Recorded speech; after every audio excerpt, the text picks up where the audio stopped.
I totally think people have always had a love for cars and vehicles and airplanes, just new things.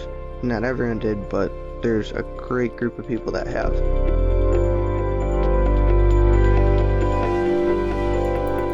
So I started building things at a very young age and started off with very primitive tools, like even back down to a hot glue gun, cardboard, and a razor blade. And I've always just enjoyed making something new or even trying to recreate stuff, but I always like to put my own little spin on it. Then eventually I like starting to build stuff in a way no one else has. Think of stuff another way, or just try to do something different that would accomplish the same goal, just to see with what I could get away with, and some of it turned out really cool. And I've always just enjoyed doing it. It's always been a hobby, and I've worked my way up to where I am now, even machining my own parts and using a welder and other tools, saws, band saws, cut saws. But I've always loved cars and speed. There's always just been something about it that just I fell in love with before I even started building. Stuff from all the way to a pedal bike and people doing cool tricks on it, to race cars and dirt bikes and snowmobiles. Then I got my own.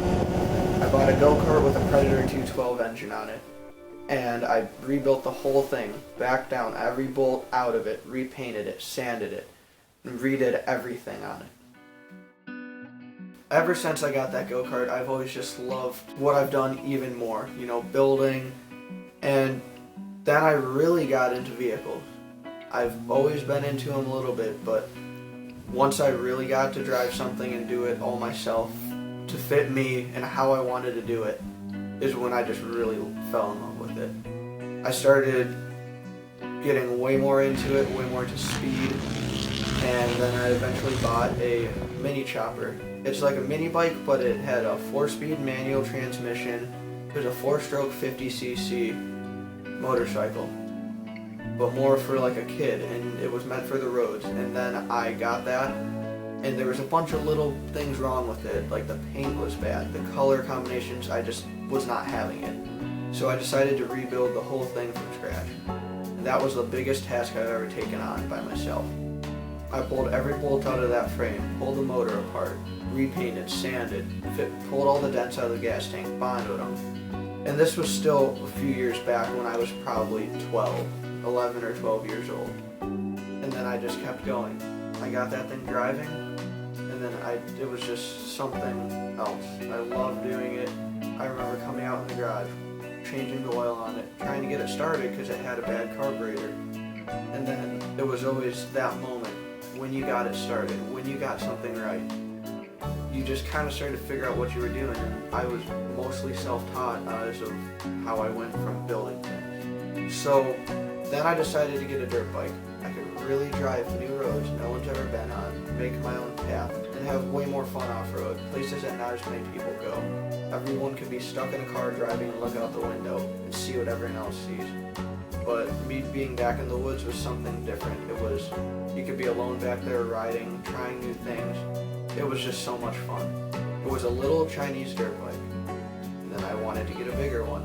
I ended up upgrading into another Chinese dirt bike. And I started to realize this isn't where I want to go. These cheap ones aren't really working out.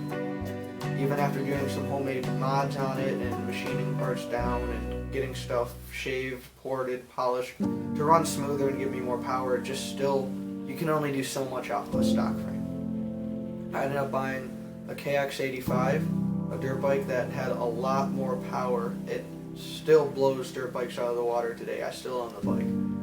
And that was probably my favorite thing I ever owned and probably ever will. I bought it a little over a year now. I've owned it, and it's just been a dream being able to ride that thing, work on it, and that bike has so much potential that where it's at right now is insane from what it is stock. It's got a lot of mods to it.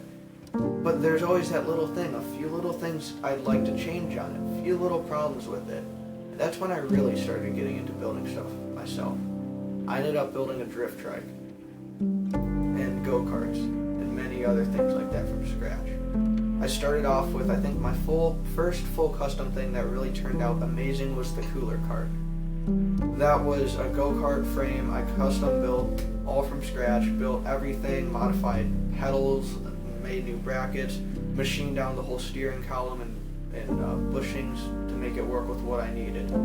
And the seat was a cooler. It was something to grab attention, something different. The motor had a few mods to it, not too much. It was a 212cc 4-stroke engine. There was no trans, it was just a clutch and go, just like any regular go-kart you'd go to at a kid's go-kart track.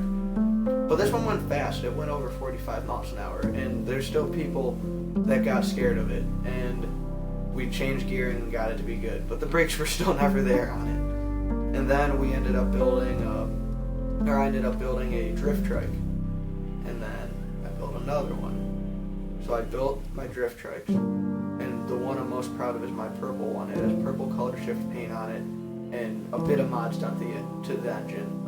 Aftermarket intake, jetted carb, custom exhaust, full custom frame, fiberglass racing seat, bars, and you can't buy anything that's the way I did this.